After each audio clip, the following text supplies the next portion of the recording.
ನಮಸ್ತೆ ಆತ್ಮೀಯರೇ, ನಿಮ್ಮೆಲ್ಲರ ಹಿತೈಷಿ ಆಧ್ಯಾತ್ಮಿಕ ಚಿಂತಕ ಶಿಕ್ಷಕ ಚಿತ್ತಚೇತನ ಬ್ರಹ್ಮ. ಸ್ನೇಹಿತರೆ, ನಿಮ್ಮ ಯಶಸ್ಸಿನ ಸಮಯ ಯಾವುದು?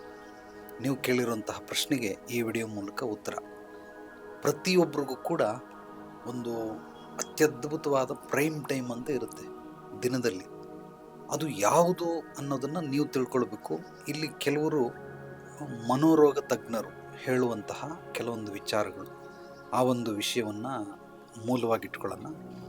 ಎರಡನೇದು ನಮ್ಮ ಕೌಟುಂಬಿಕ ವ್ಯವಸ್ಥೆ, ಅಂದರೆ ಒಂದು ಫ್ಯಾಮಿಲಿ ಮ್ಯಾನರ್ಸ್ ಬಿಹೇವಿಯರ್ ಅಂತ ಇರುತ್ತೆ, ಅದನ್ನು ಇಟ್ಕೊಳ್ಳೋಣ. ಇನ್ನೊಂದು ಸೋಷಲ್, ಅಂದರೆ ಸಮಾಜದಲ್ಲಿ ಅಕ್ಕಪಕ್ಕ ನೀವಿರುವಂತಹ ವಾತಾವರಣ ಹೇಗೆ ಮಾಡುತ್ತೆ ಅದ್ರ ಮೇಲೆ ಡಿಪೆಂಡು. ಇದರಲ್ಲಿ ನನ್ನ ಅನುಭವದ ಮಾತುಗಳು, ಅಂದರೆ ನಾನಿಲ್ಲಿ ಕೌನ್ಸಿಲಿಂಗ್ ಮಾಡೋದ್ರಿಂದ ಹೇಳ್ತಾ ಇದ್ದೀನಿ. ನಿಮ್ಮ ಯಶಸ್ಸಿನ ಸಮಯ ದಿನದಲ್ಲಿ ಯಾವುದೋ ಒಂದು ಸಮಯ ಆಗಿರ್ತದೆ. ಅದು ಯಾವುದು ಅನ್ನೋದನ್ನು ಉದಾಹರಣೆಗೆ ನಾನು ಎಲ್ಲದಕ್ಕೂ ಕೂಡ ಈ 50-30-20 ಪ್ರಿನ್ಸಿಪಾಲನ್ನು ಬಳಸ್ತೀನಿ. 50% ನಿಮ್ಮ ವೃತ್ತಿಗಾಗಿ ಸಮಯವನ್ನು, ಅಂದರೆ ಬೆಳಿಗ್ಗೆ ಎದ್ದಾಗಲಿಂದ ರಾತ್ರಿ ಮಲ್ಕೊಳ್ಳೋದ್ರೊಳಗಡೆ 3 ಭಾಗ ಮಾಡ್ಕೊಳ್ಳಿ. ಮೊದಲನೇ ಭಾಗದಲ್ಲಿ 50% ಇದು ನಿಮ್ಮ ವೃತ್ತಿಗೆ, ಅಂದರೆ ಸಂಪಾದನೆಗೆ, ಏನೋ ಕೆಲಸ ಮಾಡ್ತಾ ಇದ್ದೀರಾ, ಬಿಸ್ನೆಸ್ ಮಾಡ್ತಾ ಇದ್ದೀರಾ, ಅದಕ್ಕೆ ಬಳಸ್ಕೊಳ್ಳಿ. 20% ಮನೆಗೆ ಗಮನ ಕೊಡಲೇಬೇಕು. ನೀವು ಫ್ಯಾಮಿಲಿಗೋಸ್ಕರ 20% ಗಮನ ಕೊಡಲೇಬೇಕು. ಅದಕ್ಕೆ ಏನೇ ಕೆಲಸ ಮಾಡಿ ಬಿಡಿ, ಮಾತಾಡಿ ಅಥವಾ ಹೆಲ್ಪ್ ಮಾಡಿ, ಯಾವುದಕ್ಕೂ ಕೊಡಲೇಬೇಕು. ಇದನ್ನು ಮನೆಗೆ ಇಲ್ದಿರ ನಾವು ಯಾವುದೇ ರೀತಿ ಸಂಪೂರ್ಣವಾಗಿ ಉಳಿಸ್ಕೊಳ್ಳೋದಕ್ಕೆ ಸಾಧ್ಯವಿಲ್ಲ. ಇನ್ನು 30% ಏನಿದೆ, ಇದನ್ನು ನಿಮಗೆ ಭವಿಷ್ಯಕ್ಕಾಗಿ ನೀವು ಆ 30%ನ ಎತ್ತಿಡಬೇಕು. ಅಂದರೆ ನಿಮ್ಮ ಅಭಿವೃದ್ಧಿ ಸಮೃದ್ಧಿಗಾಗಿ, ಯಶಸ್ಸು ಕೀರ್ತಿಗಾಗಿ ಅಥವಾ ಗುರಿ ಸಾಧನೆಗಾಗಿ ಈ ಒಂದು 30% ಸಮಯವನ್ನು ಎತ್ತಿಡಬೇಕು.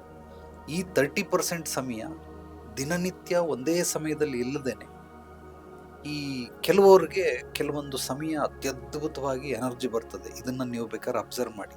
ಬೆಳಿಗ್ಗೆ ಎದ್ದಾಗಲಿಂದ ನೀವು ಟಿಫನ್ ಆಗೋವರೆಗೂ ನಿಮ್ಮ ಎನರ್ಜಿ ಹೇಗಿರುತ್ತೆ, ಬೆಳಿಗ್ಗೆ ಬ್ರೇಕ್ಫಾಸ್ಟ್ ಆದಾಗಲಿಂದ ಲಂಚ್ವರೆಗೂ ಹೇಗಿರುತ್ತೆ ನಿಮ್ಮ ಎನರ್ಜಿ, ಲಂಚ್ ಆದಮೇಲೆ ಈವ್ನಿಂಗ್ ಸ್ನ್ಯಾಕ್ಸ್ವರೆಗೂ ಹೇಗಿರುತ್ತೆ, ಸ್ನ್ಯಾಕ್ಸ್ ಆದಮೇಲೆ ಮತ್ತೆ ಡಿನ್ನರ್ವರೆಗೂ ಹೇಗಿರುತ್ತೆ, ಡಿನ್ನರ್ ಆದಮೇಲೆ ಡಿನ್ನರಿಂದ ನೀವು ಮಲ್ಕೊಳ್ಳೋವರೆಗೂ ಹೇಗಿರುತ್ತೆ. ಈ ಎಲ್ಲ ಭಾಗಗಳಲ್ಲಿ ನಿಮ್ಮ ಒಂದು ಸಮಯ ಅಥವಾ ಎನರ್ಜಿ, ನಿಮ್ಮ ಒಂದು ಚಿಂತನೆ ಮಾಡೋ, ಆಲೋಚನೆ ಮಾಡುವಂತಹ ರೀತಿ ನೀತಿ ಹೈ ಇಂಟೆನ್ಷನಲ್ಲಿ ಇರುತ್ತೆ. ಅಂದರೆ ಭಾಳ ಅದ್ಭುತವಾದ ಕ್ರಿಯಾತ್ಮಕ ಆಲೋಚನೆಗಳು ಬರ್ತಾ ಇರುತ್ತೆ. ನೀವು ಆ ಸಮಯ ಯಾವುದು ಅನ್ನೋದನ್ನು ಕಂಡುಕೊಳ್ಬಹುದು. ಕೆಲವರಿಗೆ ಪರ್ಟಿಕ್ಯುಲರ್ ಆಗಿ ಒಂದು ಸಮಯ ಬರ್ತದೆ. ಅಂದರೆ ನನ್ನ ಅನುಭವದಲ್ಲಿ ಕೆಲವರಿಗೆ ಸಂಜೆ ಹೊತ್ತು ಬಹಳ ಅದನ್ನು ಪ್ರೈಮ್ ಟೈಮ್ ಅಂತ ಕರೀತಾರೆ. ಅವರು ಡೈರಿಲಿ ಮೆನ್ಷನ್ ಮಾಡ್ಕೊಂಡಿರ್ತಾರೆ, this is my prime time, evening time ಅಂತ. ಅವ್ರಿಗೆ ಸಂಜೆ, ಅಂದರೆ ಸೂರ್ಯಾಸ್ತಮ ಆಸುಪಾಸಲ್ಲಿ ಆಗೋಕ್ಕಿಂತ ಮುಂಚೆ ಆದಮೇಲೂ ಕೂಡ ಅವಾಗ ಅವರು ಹೆಚ್ಚು ಕೆಲಸಗಳನ್ನು ಮಾಡಿ ಮುಗಿಸ್ಬಿಡ್ತಾರೆ. ಅಂದರೆ ಬೆಳಿಗ್ಗೆಯಿಂದ ಮಾಡದಿರೋ ಕೆಲಸಗಳನ್ನು ಆ ಸಮಯದಲ್ಲಿ ಮಾಡಿ ಮುಗಿಸ್ತಾರೆ. ಇದು ಎಲ್ರಿಗೂ ಅನ್ವಯಿಸಲ್ಲ, ಕೆಲವರಿಗೆ ಮಾತ್ರ. ಮತ್ತೆ ಕೆಲವರಿಗೆ ಲೇಟ್ ನೈಟ್, ಅಂದರೆ ರಾತ್ರಿ ಡಿನ್ನರ್ ಆದ ನಂತರ ಅವ್ರು ಮಲಗೋದು 12 ಗಂಟೆ ಆಗಬಹುದು, 1 ಗಂಟೆ ಆಗಬಹುದು, ಇಲ್ಲ 2 ಗಂಟೆ ಆಗಬಹುದು. ಆ ಸಮಯದಲ್ಲಿ ಅವ್ರಿಗೆ ಹೆಚ್ಚು ಕ್ರಿಯೇಟಿವಿಟಿ ಇರುತ್ತೆ, ಅಥವಾ ಭವಿಷ್ಯದ ಬಗ್ಗೆ ಅವ್ರಿಗೆ ಅತ್ಯದ್ಭುತವಾದ ಮಾರ್ಗಗಳು ಸೂಚಿಸ್ತಾ ಇರ್ತವೆ.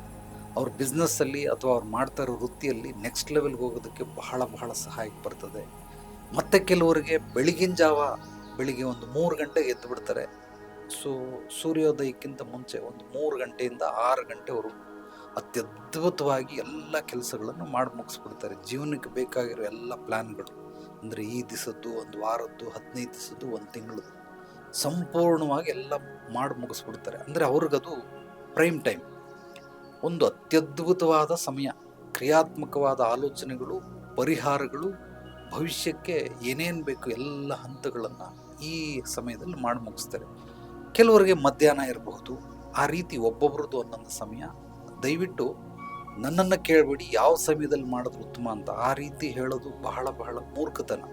ಯಾಕೆಂದರೆ ನಾನು ಹೇಳೋ ಸಮಯ ನನಗನ್ವಯ ಆಗಿರುತ್ತೆ, ಅಥವಾ ನಾನು ಇಲ್ಲಿ ಬಂದವರು ನನಗೆ ಎಷ್ಟು ಜನ ಬಂದಿರ್ತಾರೆ ಆ ಒಂದು ಬೇಸ್ ಮೇಲೆ ಈ ಸಮಯ ಚೆನ್ನಾಗಿರುತ್ತೆ ಅಂತ ಹೇಳ್ತೀನಿ. ಅದು ನಿಮಗೆ ಸೂಟ್ ಆಗದೇ ಇರ್ಬೋದು.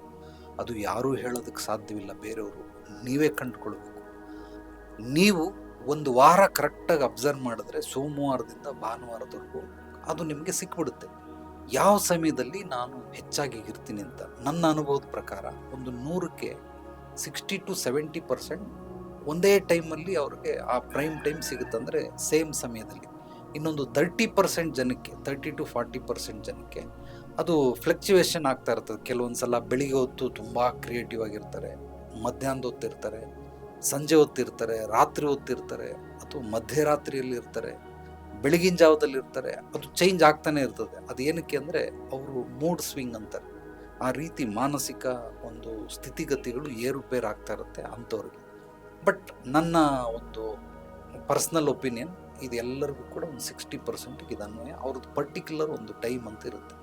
ಆ ಟೈಮ್ನ ನೀವು ಕಂಡುಕೊಳ್ಬೇಕಾದ್ರೆ ನಾನು ಹೇಳಿದ್ರೆ 1 ವಾರ ನಿಮ್ಮನ್ನು ನೀವು ಪರೀಕ್ಷೆ ಮಾಡ್ಕೊಳ್ಬೇಕು. ಆ 1 ವಾರದ ರಿಸಲ್ಟ್ ಏನು ಬರ್ತದೆ ನೋಡಿ, ಇನ್ನೊಂದು ವಾರ ಬೇಕಾದರೆ ಮತ್ತೊಂದು 15 ಡೇಸ್ ಮಾಡಿ ಅದನ್ನೆಲ್ಲ ಕ್ಲೀನಾಗಿ ಮಾಡಿ ಡಿವೈಡ್ ಮಾಡಿದ್ರೆ ಪಕ್ಕಾ ಗೊತ್ತಾಗ್ಬಿಡುತ್ತೆ ನಿಮ್ಮ ಒಂದು ಅತ್ಯಮೂಲ್ಯವಾದ ಸಮಯ ಯಾವುದು ಅಂತ. ಅಂದರೆ ಪ್ರೈಮ್ ಟೈಮ್ ಡೈಲಿ ಯಾವಾಗ ಬರುತ್ತೆ ಅಂತ. ದಯವಿಟ್ಟು ಆ ಸಮಯದಲ್ಲಿ ಈ 50-20 ಬಿಟ್ಟುಬಿಟ್ಟು 30 ನಿಮ್ಮ ಭವಿಷ್ಯಕ್ಕಾಗಿ, ನಿಮ್ಮ ಒಂದು ಯಶಸ್ಸು ಕೀರ್ತಿಗಾಗಿ, ಗುರಿ ಸಾಧನೆಗಾಗಿ ಈ ಸಮಯದಲ್ಲಿ ಹೆಚ್ಚಾಗಿ ಕೆಲಸಗಳನ್ನು ಮಾಡಿ, ಪ್ಲ್ಯಾನ್ಗಳನ್ನು ಮಾಡಿ. ಇದರಲ್ಲೇ ನಿಮಗೆ ಪರಿಹಾರಗಳು ಸಿಗ್ತವೆ. ಇದರಲ್ಲೇ ನಿಮಗೆ ದುಡಿಯೋದಕ್ಕೆ ಅತ್ಯದ್ಭುತವಾದ ಒಂದು ಮಾರ್ಗವೂ ಕೂಡ ಸಿಗ್ತವೆ. ಸೊ ನಿಮಗೆ ಅದು ಗೊತ್ತಾಗಲಿಲ್ಲ ಅಂದರೆ ನೇರವಾಗಿ ಬಂದು ಭೇಟಿ ಮಾಡಿ. ಖಂಡಿತವಾಗಿ ನಿಮ್ಮ ಹಿನ್ನೆಲೆ ಪೂರ್ವಾಪರಗಳನ್ನು ತಿಳಿದು ನಿಮ್ಮ ಭವಿಷ್ಯಕ್ಕೆ ಮಾರ್ಗದರ್ಶನ, ಪರಿಹಾರವನ್ನು ಹಂತ ಹಂತವಾಗಿ ನೀಡೋದಕ್ಕೆ ಬಯಸ್ತೀನಿ. ಐ ನೀಡ್ ಅಪಾಯಿಂಟ್ಮೆಂಟ್ ಅಂತೇಳಿ ನನ್ನ ವಾಟ್ಸಪ್ ನಂಬರ್ಗೆ ಒಂದು ಮೆಸೇಜ್ ಕಳಿಸಿದ್ರೆ ನಾನು ನಿಮಗೆ ಡೀಟೇಲ್ ಅಡ್ರೆಸ್ಸು, ಲೊಕೇಶನನ್ನು ಕಳಿಸ್ತೀನಿ.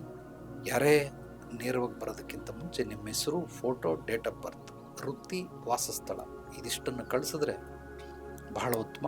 ನಾನು ಯಾವಾಗ ಬರಬೇಕು ಏನು ಅನ್ನೋದನ್ನು ತಿಳಿಸ್ತೀನಿ. ನಮ್ಮ ಚಾನಲನ್ನು ಮೊಟ್ಟ ಮೊದಲನೇ ಬಾರಿ ಭೇಟಿ ನೀಡಿದರೆ ಸಬ್ಸ್ಕ್ರೈಬ್ ಮಾಡಿ, ಲೈಕ್ ಮಾಡಿ, ಕಾಮೆಂಟ್ ಮಾಡಿ. ನಿಮ್ಮ ಅನಿಸಿಕೆ, ಅಭಿಪ್ರಾಯಗಳನ್ನು, ಜ್ಞಾನವನ್ನು ಹಂಚೋದ್ರಿಂದ ಬೆಳೆಯುತ್ತೆ. ಈ ವಿಡಿಯೋವನ್ನು ನಿಮ್ಮೆಲ್ಲ ಆತ್ಮೀಯರಿಗೆ, ಸ್ನೇಹಿತರಿಗೆ ಶೇರ್ ಮಾಡಿ. ಎಲ್ರಿಗೂ ಒಳ್ಳೆಯದಾಗಲಿ. ನಾಳೆ ಮತ್ತೆ ಭೇಟಿಯಾಗೋಣ ಮತ್ತಷ್ಟು ಸತ್ವಭರಿತ ವಿಚಾರಗಳೊಂದಿಗೆ.